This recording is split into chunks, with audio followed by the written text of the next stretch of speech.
seen any good musicals lately? Yeah, Joker, Folie de Vous, Oh, it was good then. Folie de what is it? They I think it's Day Ex Machina. yeah right. So I did see it over the weekend. I saw it on Friday. My wife is a big Lady Gaga fan, so and she did enjoy the first movie. I know you guys haven't seen it yet, so I will keep it spoiler free for the audience out there. Just if anyone is on the fence about seeing it. So honestly, I didn't hate it.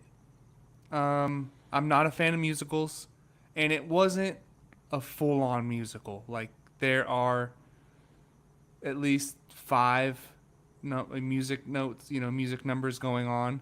But I think it works for Arthur Fleck and the character he is, because in the first movie you do kind of see that he wants to be a star, he wants to be this famous person, and music is kind of part of that for him.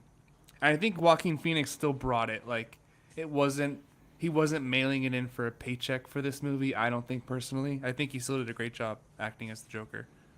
Lady Gaga, I mean, she has an amazing voice, first of all. So if you're going to do a musical, I think this is the right person to bring in as Harley Quinn. And she is a good actor.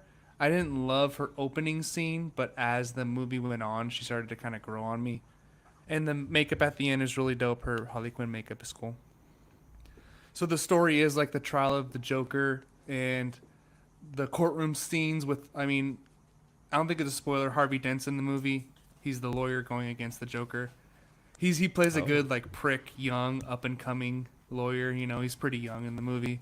The trial's good. There's some like, it's kind of like a recap of the first movie though, in a way with the trial. It's just like bringing back a lot of things from the first movie, which isn't like a great plot for this next movie, which could kind of bring it down. Yeah. Yeah, the music. I mean, even Joaquin Phoenix has a really good voice too. So like hearing him and Lady Gaga sing together wasn't the worst thing in the world, but it was a little bit too much for me, but I didn't hate it. And It's the funny. ending of the movie is Sorry. controversial. Oh, want to go with it with the music, Dave? No. The ending in the movie is controversial. People say it kind of undoes the first movie, which I do kind of agree because of what the Joker character has always been. So it is a little bit different from that, but I feel like at the same time, this is like this Todd Phillips universe is like a different kind of Joker. Like Joaquin Phoenix's Joker in the first movie was kind of a loser, like just made his way up through by killing Robert De Niro. So it's a little bit different, but I guess there were multiple endings that they did, like 3 endings, and I think the other ones would have been a better option. So You know what they're supposed to be? I do. Are- I do know what one Okay. of no, actually, yeah, because Christopher Nolan came out with something today. Said he denied. I guess if he denied it, he denied that. He said that they wanted Joaquin Phoenix to like put the scars on his face at the end of the movie to look like the Heath Ledger Joker, and Ooh. Christopher Nolan was like, "Nah, you can't do that. That's Heath Ledger shit." You want to know how I got Thought he these was gonna like scars? do it to a kid. Like he turns out he's actually the dad of Heath Ledger's Right. Joker, and Oh he my actually put God. those scars on his face at the end. Could you Kind of imagine? wild, actually. It'd be kind of wild. I actually But it don't hate wasn't that. like a. I don't think it Yeah. was a massacre of the character or, like a total insult to the first movie. I think it's still. You should go out there and see it for yourself. And if you enjoyed the first movie, you should go out there and see it for yourself, and get your own opinion on the movie. That's what I feel like. See, I don't think you can massacre the Joker because I don't take it as a full interpretation. Like he's said multiple times, he said it's the Joker, but it's like a different spin on him. Like yes, they're using Yeah. Gotham, they're using the Waynes, they're using the Joker and kind of Harley Quinn, but it's totally not connected to any previous story No. we know. Bruce Wayne is 10 years old right now, and the Joker's like 55. They did have to Harvey kill his Dent's parents already a at the end. lawyer. Yeah, so there's a lot of different stuff where it's just and that's kind of the reason I'm not that interested in going to see it, because it's not really the Joker and Harley Quinn. It's just an interpretation. I really enjoyed the first movie. I would rather see a sequel of actually the Clown Prince of Crime being a mastermind criminal, not just some dude with mental health issues who hallucinates a bunch of stuff happening. But again, I don't want to take it away because the first Joker movie is incredible. It was really good, and I know it's done with great quality. It's just not exactly my kind of deal that gets me to the theater, in a way. But yeah. Let me ask you this, maybe mild spoilers, but is there any of that, like, taking over the criminal underground at all? Is there... Oh, no. So All right, it's is all it- trial and Oh, prison. yeah. And, The whole movie, he's in jail. yeah, see? If that's a So- spoiler. And I hear, like, it's a great take on mental illness, It is. which I'm sure it is, but that's what we got in the first one. I don't really need a sequel to Mental Illness. I think you did it great in the first one, and you did it was haunting how good of a job you did in the first one. So I would have hoped for something more out of this one if you're going to do it again, but... They should have left it alone, probably, in the end. But, yeah, so when I walked out of the theater, my instant reaction was like a 7 out of 10.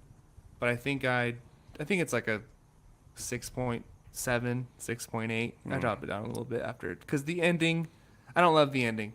But, Okay. and it's long. It's 2 hours and 20 minutes. And that's way too long for me. What was the... For that. The first one was 2 hours? 2 hours and 2 minutes. It was perfect. So, it's only a little longer, but apparently think it those- flopped. I think yeah. those 20 minutes could have been trimmed off for sure, and they could have made it a nice 2 hours again. Okay. But go see Well, it. yeah, it I says would it rec- I would recommend flops with a lower than projected $37 million box office debut, and it is currently sitting at $114 million worldwide after its first weekend, which that's not horrible, but I guess it's lower than they expected. I think it Definitely needs won't to get a make- bill like the first one. JD, Yeah. did you draft this? Yeah, I did, bro. I did. You'll be okay. You'll be well. Stay tuned for our next box office update. Yeah, it needs to make like 450 million to be like make their money back, or get Profitable. profitable. Yeah, Yeah. Okay. which is tough. This should be a low budget movie. Should have been. It's 200 million. That's too much for this. That's great. It's because Lady Gaga and Joaquin Phoenix were in it. That was probably guess. 100 million of it. Like that's Uh, crazy. It said Joaquin made 20 million, Lady Gaga made 12. Yeah, they put way too much money into this kind of a story. Especially if the whole thing takes place in a courthouse. Like, why would you need $200 million to? That's interesting. I don't know. I don't make movies. All right. What's up, guys? Welcome to another episode of Why So Sidious. We're on TikTok, X, Instagram, and YouTube at Why So Sidious Pod. We're here to discuss episode 2 and 3 of The Penguin. We just dropped a Penguin comic review discussing 2 Penguin comics, One Bad Day, and Pain and Prejudice. We got our Weekend Geeks out discussing the latest one, discussing the Bane and Deathstroke movie, MCU X-Men, and a lot more stuff. Check us out on those socials. Check us out on our Spotify descriptions or wherever you're listening. There is a support the show link. You could pitch in like $3 a month, and that'll really help us out. If you like this coverage, we can give you a lot more of it if we start getting the big bucks.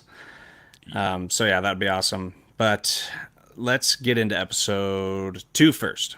Before I give a brief summary, Dave, how did you feel about episode 2? I loved it. I actually waited a bit to watch it, and I don't know why, because episode 1 was incredible. But for some reason, I was just like, I'll get to it, you know. And then I watched it and immediately needed to watch episode 3 because it was just great. It, if anything, maybe picked up on certain qualities from episode 1, and it just nothing but good things to say about episode 2. It's a great show so far. Yeah, love. I'm in love with it, honestly. Like, You're in love with it. yeah, I'm in love with it. Yeah, I watched the premiere. I missed the premiere coverage with you guys. I did love that episode as well, and then waited a little bit to watch episode 2, and then like Dave watched episode 3 the next day. So really enjoying it. Hell yeah. Me too, man. Me too. It's so good. Let's do a little summary before we get into details. So the episode revolves around a drop shipment that Penguin sold out to the Maronis.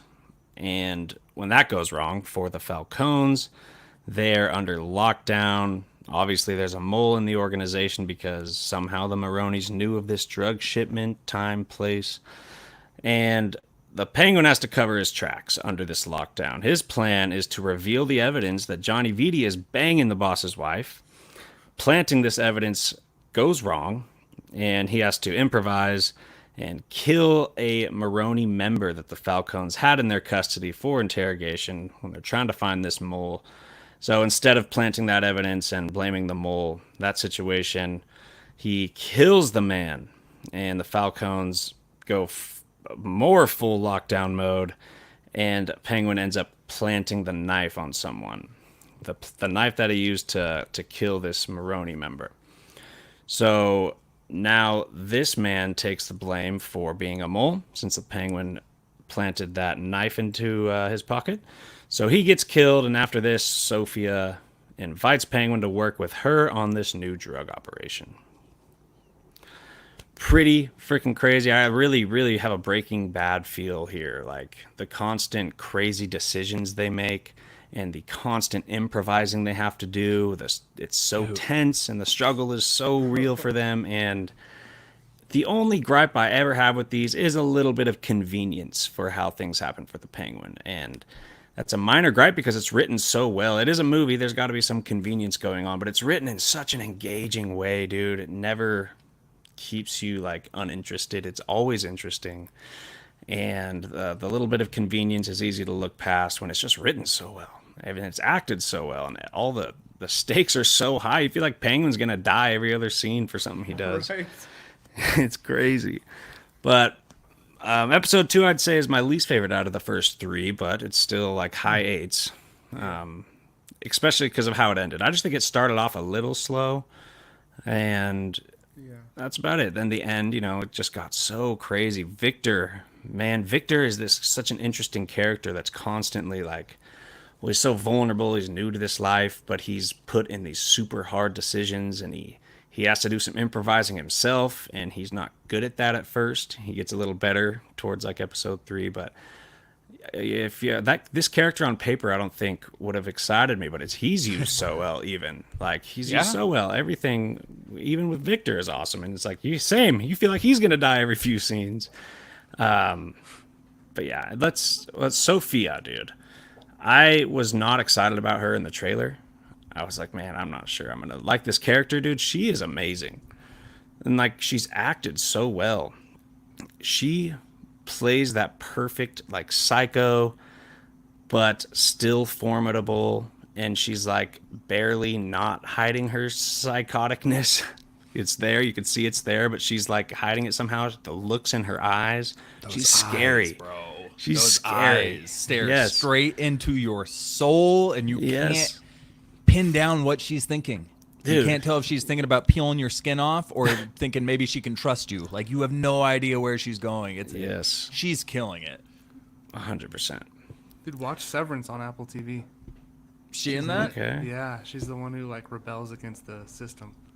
She's a bit cool. And she's also in the Black Mirror episode, right? The USS Callahan or something. Right. McAllister. Okay, yeah. Oh yeah. She was good in that too. So yeah, she's a god, man. I wanted to say something there. You were talking about the Penguin and improvising.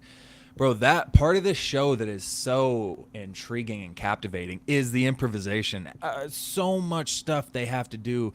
The Penguin is in a death situation every 10 minutes. Somebody's about to kill him, and it somehow turns into a life-changing opportunity every time. But it's written in a good way where it's like almost believable. He's not this absolute criminal mastermind. He's just quick on his feet. He's a great liar, and he's got a lot of luck on his side, like you said there, JD. But it's just like that first scene where they're doing the drops pickup and they force him to sit in the truck that he knows is about to get shot at, and he has to roll with it. You can't let him know. So we're just watching this scene elevate and get more and more tense as his eyes are darting back and forth, and we can see it in his brain. We can see the gears moving. How the hell do I get out of this? And it's so good every time. Like you said, Breaking Bad, the peak of Breaking Bad, it gives those feels of when Walt was in a tough, or Jesse's pinned down in the RV and Hank's got him cornered and Walt tells him, hey, say this and this, and they somehow get out of it where they should have been locked dead to rights. And it's just, God, it keeps you so locked in. And I still can't get over... What? You're lying. I'm serious. You're What'd you lying. He's never seen You've never Breaking seen Bad? Breaking Bad? I know. I don't even... Daredevil is one thing, but like I don't even know how to take this. So if you're in the chat, we were joked about it before, but go ahead and put a hand raised emoji if you're interested in filling in for a podcast host position. That's freaking insane. Not even an episode? Like nothing? No.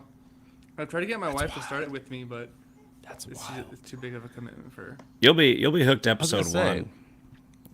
I feel like Chantel would like it. Yeah, I think it's got a somewhat slow start, and honestly, I think it got more hype than I appreciated my second watch through. I didn't think it was as good the second time I watched it, but that's an insanely high bar because when I first watched that, I thought it was one of the best shows I've ever seen, and it's still up in the top 10 for sure for me. So, yeah, worth a watch, man. Yeah.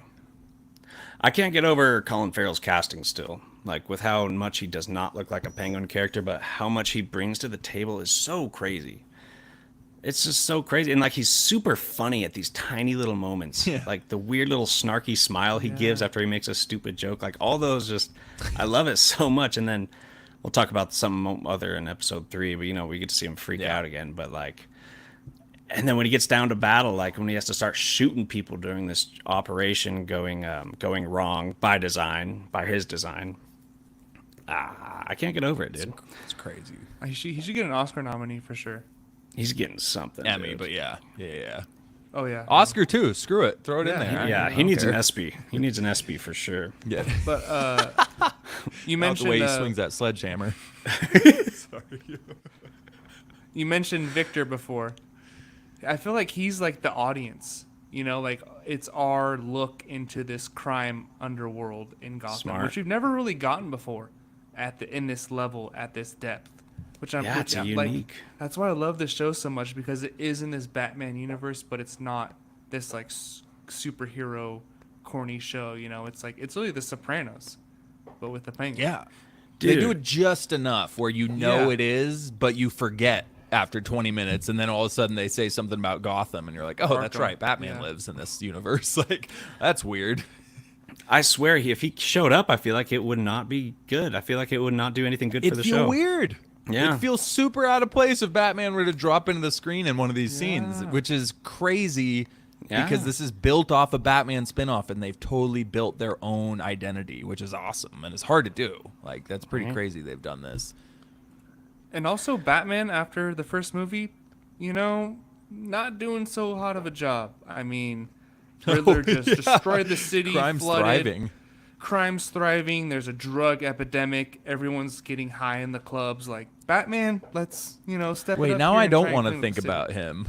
No, I think Right, he's not doing a good job. no matter what universe, there's drug operations going on under his nose because Right. it's a little Yeah, it's a little below his level, which is in its own conversation kind of dumb. I mean, he has the resources and the knowledge to stop that kind of stuff, like at the source if he wanted to, but it's just like that's how the drug operation I feel like is in the world. It's so underground, but so successful. It's like an unstoppable machine, and I guess it doesn't require his attention, or he doesn't know about it, or something. I don't know, but I think it fits. I think it's fine. That's a good argument, and there's a ton of crime families. We're only focusing really on the Falcones, who Carmine just died, so they're not really like, I don't know, one major threat just dropped off.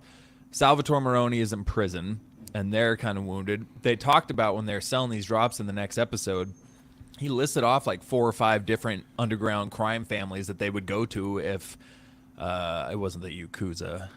What's the other the Triads. If the Triads didn't want to join up, then they'd go to all these. So there are plenty of other crime families all in Gotham that are still working. We're just seeing the Falcone stuff going on right now, but didn't call it Falcone. Yes. No, dude. It's just good, man. And you mentioned Vic. I just throw this out there. I totally agree. great character. I would have never thought that I'd want this, but we'll talk about it more in episode 3 because he gets more of a time. But I'm loving his character, big time. Well, cool scene, well, cool, but story-wise, it was crazy that Johnny Vitti forced Penguin to go on the shipment first of all, which that was not part of Penguin's plan. He had to improvise, but they're on him, dude. Like no one trusts him. It's like Sophia is kind of starting to. I mean, yeah, that's all. That's all over the place, especially by the end of episode 3. So no one trusts him, but he keeps improvising. The second half of this show is this. What was it? A memorial, right, for Sophia's brother, for Alberto. This is when the Penguin wants to drop the evidence of Johnny Vitti. He's banging the boss's wife, which is like the stuff that's finally come into play after episode 1. It was the very first scene where he picked up this evidence. And the plan is to drop that into the car. The Falcones have a Maroni guy that was a part of that drug operation. That was part of the team that stole the drugs. Like they did steal that whole shipment, right? Yeah, they got away with it all. For sure. So they capture this guy, and the plan is they got him locked down, and Penguin's going to go sneak down there to tell him, like, yo, blame this on Johnny Vitti. Like, you got the info from Johnny Vitti, blah, blah, blah. And that's when Victor's going to go plant this evidence in a car. And it goes wrong. The guards start chasing him. Victor luckily gets out. This poor dude, man, he's just trying to survive, man. And can't even talk. Then he calls like Penguin. The Penguin episode or the Rings episode.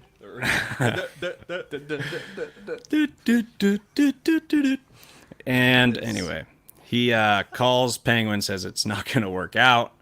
And dude, the Penguin's improvising. He just switches up the game plan. Instead of convincing this guy about Johnny Vitti, he just kills him.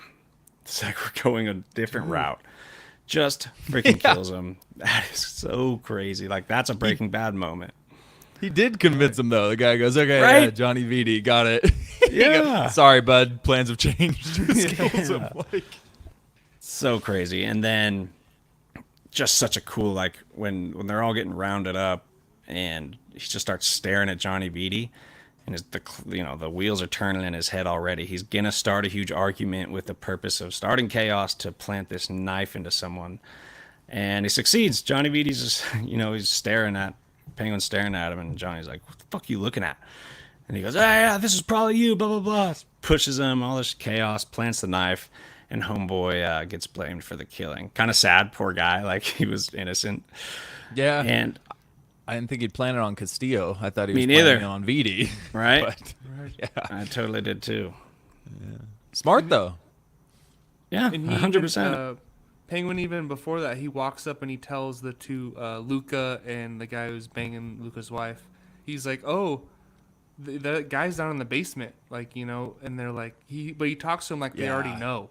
Like, oh yeah, that guy's down in the basement. Like, Why he was don't you guys pissed. tell me about this? But it was Yeah. like just the perfect part of his little plan that he was Genius. doing. Yeah. Yeah.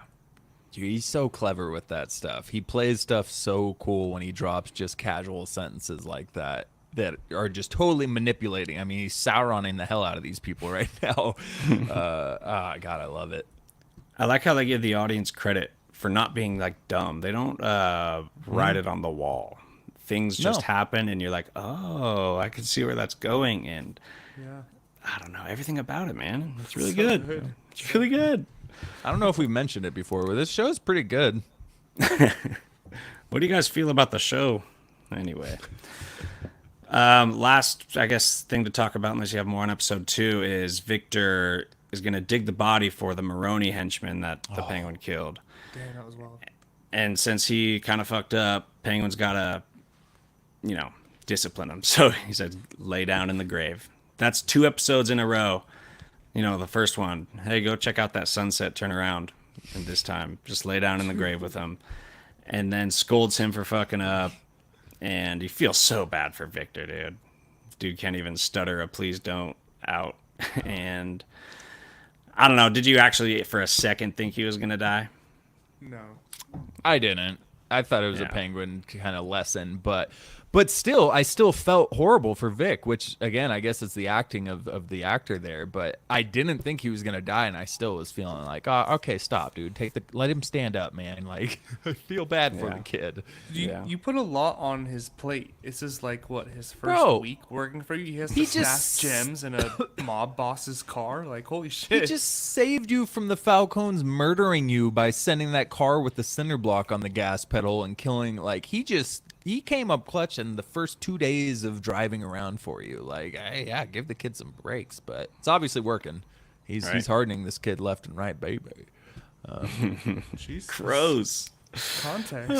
He's an adult. Yeah, so basically another shit show for the Penguin that he improvises and gets out of.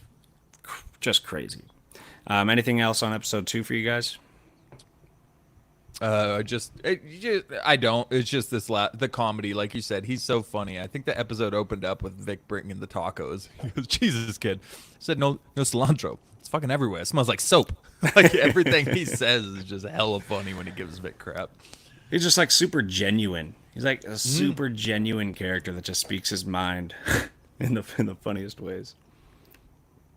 Oh, and I mean, with the Sophia's offer at the end, I would take that. I know we kind of see more in episode 3, but as episode 2 ends, it's like I would go with her, because if Oz is trying to get to the top, I'd go with her and just go against the Maronis and Falcones right off the bat. Oh, yeah. Wait, who? Go against the Maroni to Oz take and Sophia's Sophia. deal? Yeah, take Sophia's deal and just go against them, and because she's going against them for already. sure. Well, I'll ask more in episode 3, but I was curious like how they caught the Maroni show up at the end of episode 3. Big spoiler. By the way, the whole thing is spoiler filled. I should have said that in the intro. I want to talk about what they caught him doing, because I didn't actually catch that. Anyway, but we'll rewind. Here's a little summary of episode 3. Starts with a flashback to Victor's life before he's taken under the Penguin's wing, and what he was kind of up to back then, right before the Riddler attacks. So we see the explosion, the flooding of Gotham in this flashback scene. Victor's family dies. Then present day, Sophia and Penguin go check out their new drug, their new operation. It's like some kind of weird shrooms that like the sap out of the shrooms is where they're getting the drugs. Yeah. Sorry. Well, I was curious what that would do differently than whatever other kind of. Why is this such a revolutionary drug if it's not like the mollies that the kids are taking nowadays or shrooms? Or like, I don't know what makes this so revolutionary. They should have explained it, but it's like you don't want to get too far into just drug talk in a show. Yeah, I guess it sounded like a mixture of Adderall with extreme euphoria or something. Yeah. Which is what Molly and ecstasy It sounds very like, but antidepressant-y, like the way they gave them to people in Arkham and stuff like that. Which right. Go Go ahead. Well, let me just finish the summary. So, the Penguin brings them into business with the Triads. Sophia gives him the job of distributing this stuff, and they take that to the Triads and they set up John Vitti with the evidence that Oz got in episode 1. To get in with the Triads, they have to do a lot of lying there. That was really cool. And all this while Victor is considering leaving for California with his girlfriend, which he commits to until he doesn't. But that's a big thing going on in his head throughout this episode. Comes right back to save the Penguin from being killed by the Maronis. And they ditch Sophia in the chaos right after it seemed like they were really starting to get along. So another big Breaking Bad, oh shit, what did you just do moment. So yeah, there's a little summary. What were you about to say, Lub? Sorry. Dave just stone colding a beer back there. No, I was gonna say, full disclosure, we're all adults here. I might have had a couple chocolates before seeing Joker. And you just talking about that reminded me so. I've got a first-hand taste of this new thing Sophia brought in. That's why I liked it. That's why the musicals didn't ruin it for you. You're Bother. Music. One cool thing, I thought that was written really well. The opening scene with Victor, just the fact that his dad didn't want him to go hang out because he thought a drug dealer was going to be there. So you automatically know like he's not about this underground shit, which comes to play later. Genius writing, just one little thing that he said. And Dude, I'm hella dumb. I didn't even realize it was a flashback. Same. Like the explosion started happening. I was like, oh damn, what's going on now? Like, oh wait a second, the city's flooding. Me too. I thought that until it started flooding, then I was like, oh. Yeah. Yeah, it's freaking crazy. But that little cool thing with his dad comes into play later because the Penguin's like, you know, your dad would be so proud of you for doing really good in this like drug operation underground working. And so the audience knows like that's not true at all. Luckily, Victor does say something later. But I love the Victor and Penguin relationship was really good in this one because there was a lot of just simply like them talking about life, getting along really well. Like the Penguin really shows he kind of cares about this dude. Does. And that's really nice. Like, but when Victor's in their house, or the Penguin's house, Sophia's going to come visit. They're going to go look at the drugs. Another funny moment when he leaves, you know, Victor's just going to stay in the house and Penguin turns around. Don't do anything stupid. I'll sense it. Just does a stupid smile. And leaves. Dad. Yeah, and Sophia walks in, starts judging the house. Yeah. Anyway, what are you guys thinking about? Can we go back to that opening scene? Because we can. Gone. Not. Oh, Get over it. it really kind of showed. I feel like Victor's going to be a tragic character, like something bad. Oh, don't happen. say that. Because it showed how he asked his dad, like, don't you want more than this? Don't you want to, like, you know, you should be selling these for more than what you're doing it for. And he's like, nah, like, I'm happy with my life. Like, I have a family, I have a house, I have food. Like, I don't need power and money to be happy. And now with Victor choosing not to go to California with his girlfriend and to stay with Penguin, he's not taking his father's advice. He's doing the exact opposite of what his father would want to do. And I don't think that's going to end well.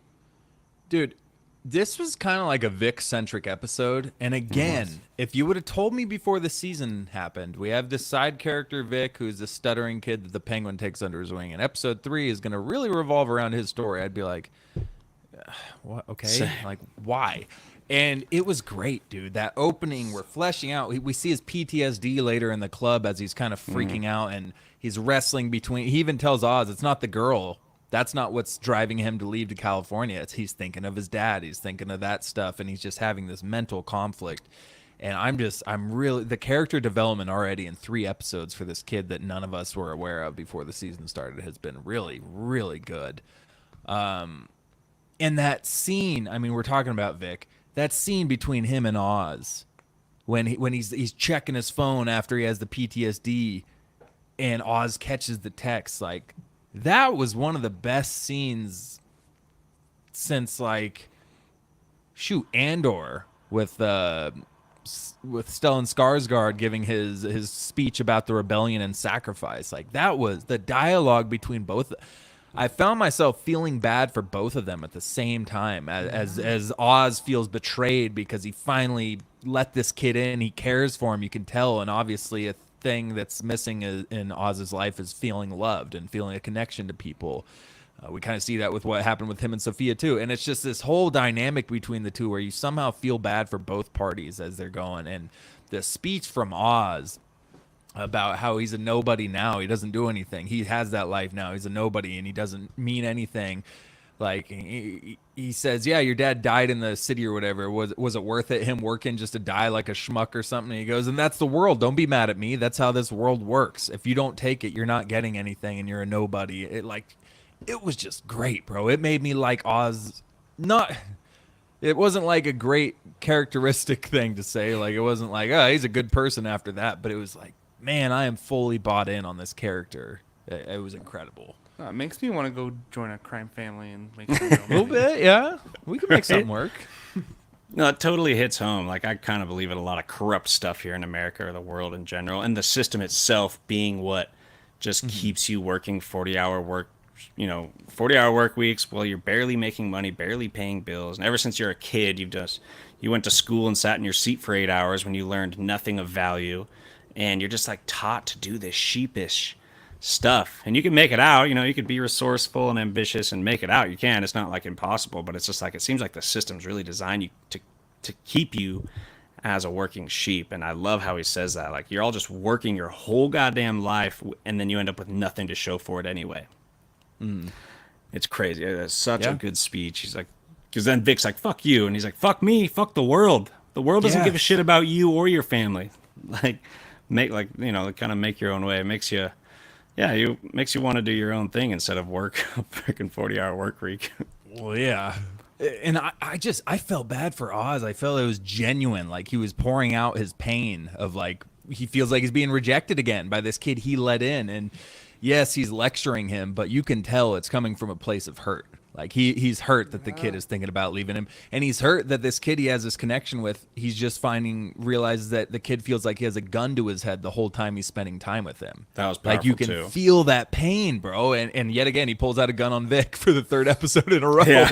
But oh, dude, such an incredible scene for both of them. I feel like this kid deserves a supporting actor nominee too. Like, right. Dude, it was kind of messed up though when Vic starts stuttering and he's like, "Come on, kid, spit it out." When earlier he's like, he said the exact opposite. Like, don't make them finish your sentences for you. You know? Yeah. He was Jesus. stressed. No, but that was a powerful line. He was like, I've given you clothes, a place to stay, I've given you a life, and this is all you feel. Like a gun pointed to his head. Bro. That was powerful. Like, oh my God, the writing and performance of this scene just totally sucked me in. For He sure. was stoked. Like, to touch the end of the episode real fast, he was so stoked when Vic came back. He was like, "I knew you'd come back. Like, you got fucking balls, kid." Like, Yeah. Like, worst thing possible just happened. You're screwed. You just ditched Sophia, but you're just stoked because the kid came back into your life. Like, yeah, that was cool. So, well, since that's brought up, do you think... So they ditched Sophia, man. Like, that's crazy. What are we doing? What are we doing? And we just, like, they were really getting along. Is he going to commit to going against her now, or is he going to find a way to explain why he had to leave her there? You know, because that's going to be rough. Either way, seems rough. I hope he patches it up, bro, because I know I just gushed about one scene of dialogue, but we got back-to-back incredible scenes from Colin Farrell. Like, the scene he's talking to Sophia where he admits, like, I'd do it again. Yeah, I would do it again, absolutely, because it gave me a chance to have a better life. Like, look at where I am. And he's, like, crying, though. He's like, but I'm sorry. I didn't think he would throw you in Arkham. I didn't think these things would happen to you. And I genuinely believed him until the point where he said, fuck her, leave.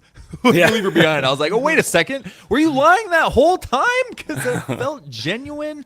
And it was emotional. And even Sophia bought it to a point where she was like, I don't know how to trust you. And he says, how about I continue to show you how?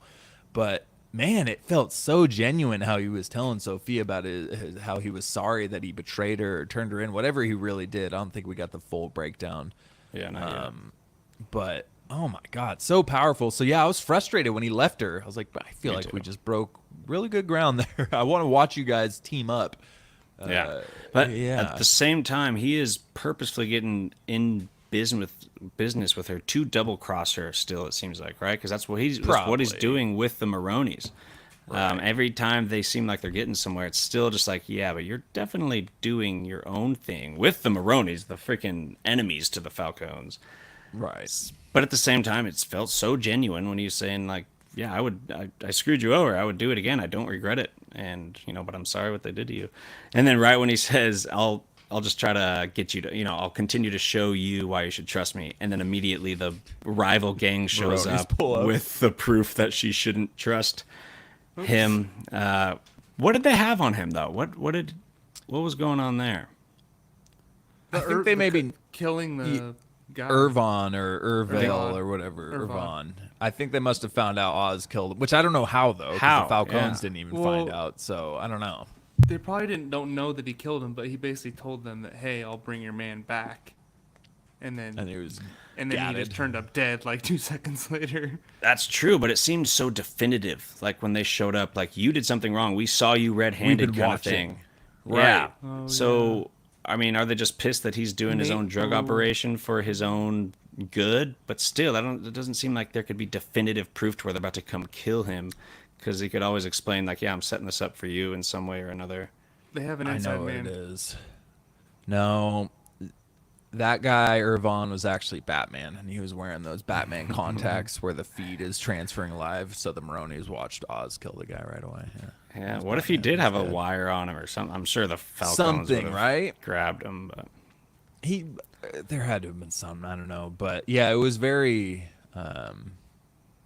matter of fact. Like, absolutely, this happened. We know you betrayed us. yeah. So I don't know, but God, man, I just hope it's genuine with Sophia, because again, I feel like Oz is so twisted that he did genuinely mean all that, but at the same time, it's more important for him to rise to power. So yes, I feel all this. I felt like I betrayed you. I used to care about you. I still do care about you, but I care way more about being the kingpin of Gotham.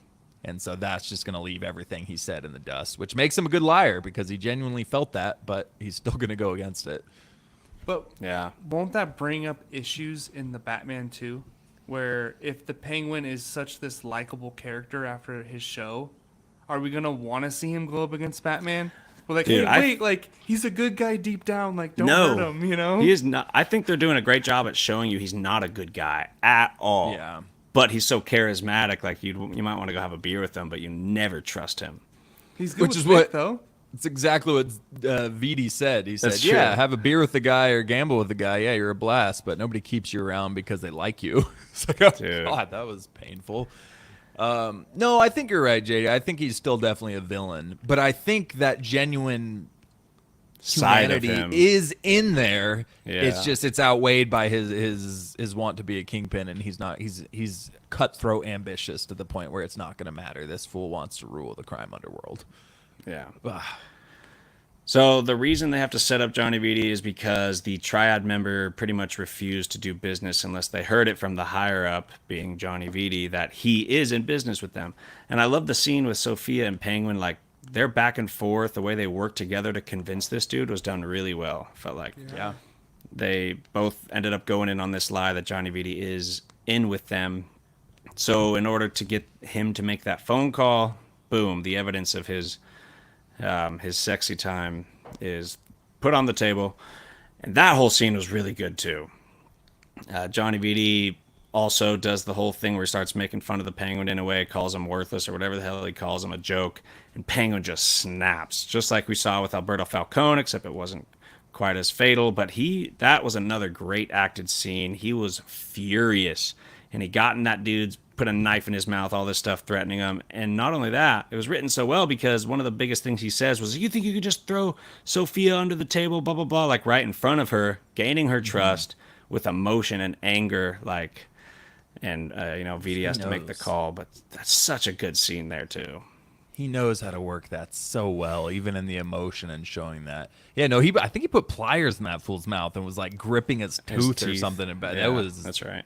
I thought he was about to kill him. Right? Like, Well, I think that's the first time anyone's called him the Penguin to his face. I the think show. it is. Yeah. He says And- everyone and- keeps the Penguin around because they know you're a joke. Like, I don't think he like, likes you it. have to kick his ass after. Yeah, he doesn't like it Yeah. for sure. I think that's like an insult name to him that It he is. does not like, which you have to wonder where it came from. Well, I guess the waddle. I guess it's probably oh my God, that's probably the whole name origin in this universe is his waddle. So people call him the Penguin because he waddles around like that with his gimp leg. I didn't think I about want to know that. how he got those scars, though. How he got those I know, right? Dude, those are gnarly. Like, that's like Jigsaw from the Punisher scars going on there. Like, his face had to have been dragged through a broken mirror or something. I don't know. One thing, so you got Johnny Vitti making fun of him. We saw what happened when Alberto was talking down to him. But Sophia's doing it throughout the episode. Like, you were just my driver, my former driver. Like, you worked for me. I think he's going to kill the fuck out of her by the end of this. And because he's not going to die. Like, he's going to be the kingpin of Gotham by the end of this series. He for sure is. And I think he's for sure going to kill her and probably bring up all those things that she said. Maybe because he hates that. And you see that on screen like more than like almost any character. He hates being talked down to or made fun of.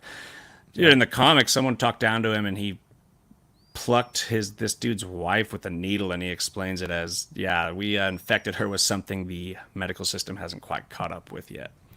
Just because this guy disrespected him in the comics. Like, that's one of the darkest things I've seen.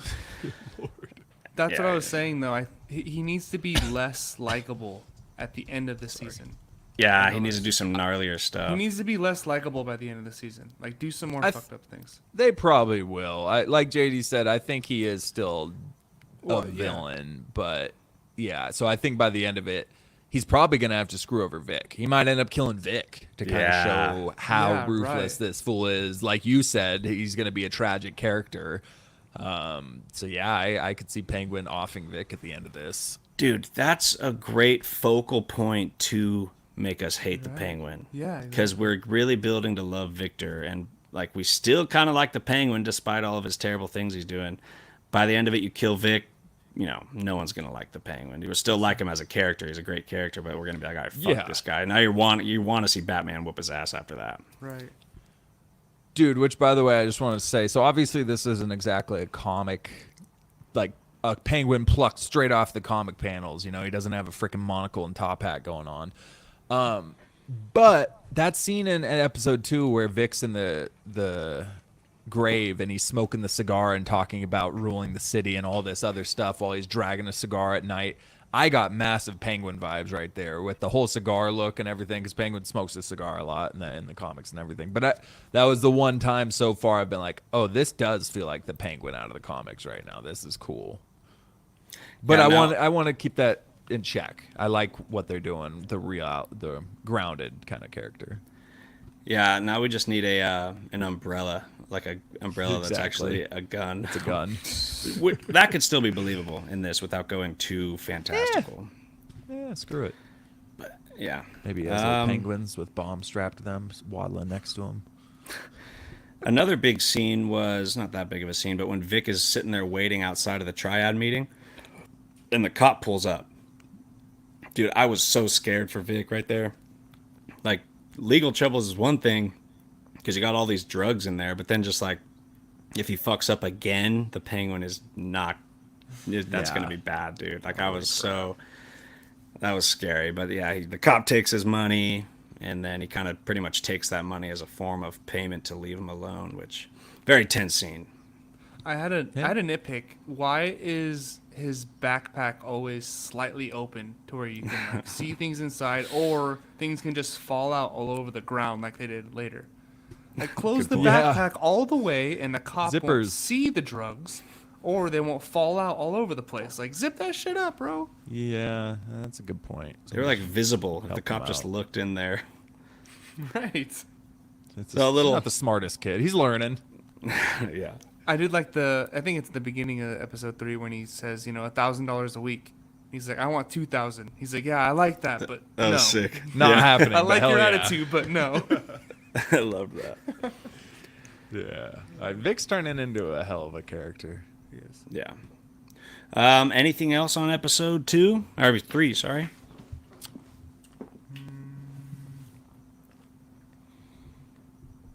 I thought it was a great episode.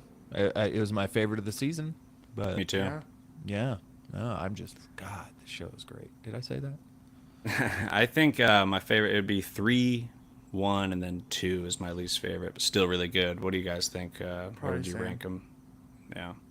Yeah. That first episode was, he just blasts Alberto. That was like, wow. That was so sick. Crap. Whoa, what a way to start the series. I agree.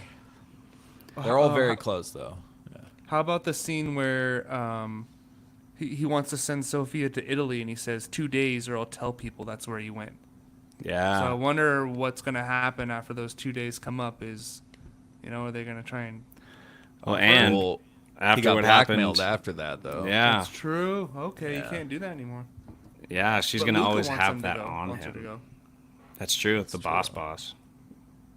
He's got to die soon, right? Luke ain't Right. last in the next few episodes. I He feel like doesn't he's even got to eat it talk soon. much. Yeah, very little screen time. Well, I guess the big question is, how's the fallout going to go down with Sophia and the Penguin, Oh my dude? God, dude. Right when they start trusting each other, or whatever you want to call it. So mad. Wait, but sorry, real quick. That's the other thing. You left her behind with the people that can tell her, yeah, he's double crossing you. We just made this plan to steal the Falcone shipment. Why would you leave her there alive to just be able to hear all that from the Maronis? So yeah, I did not understand that. Yeah, why didn't you? He was probably strapped. I'm surprised after that crash, he didn't start shooting them. What have you done, Caleb? We got an echo. Get the hell out of here. Get the hell out of here. You changed your device. Caught red-handed. I stepped in and muted you, Lub. But yeah, why didn't he shoot the other guys? He got all this chaos, the car crashes. Pull that gun out and pop those other. There's only 2 other people, but I don't know, dude. We'll see. I think maybe it's just him fully committing to whatever. Because now Sophia's not going to trust him. The Maronis are not going to trust him. Like, he's still got that bag of drugs, you think? Maybe he could sell it and start building from there. It's like he's committing to... I don't know. A lot of questions. Can't freaking wait for this next episode. Well, that about wraps it up. Thanks for joining us on our coverage of the Penguin. We've been covering the Rings of Power. A lot of comic book reviews out there. Weekend Geeks. We'll keep pumping the good stuff out, and we'll see you next time.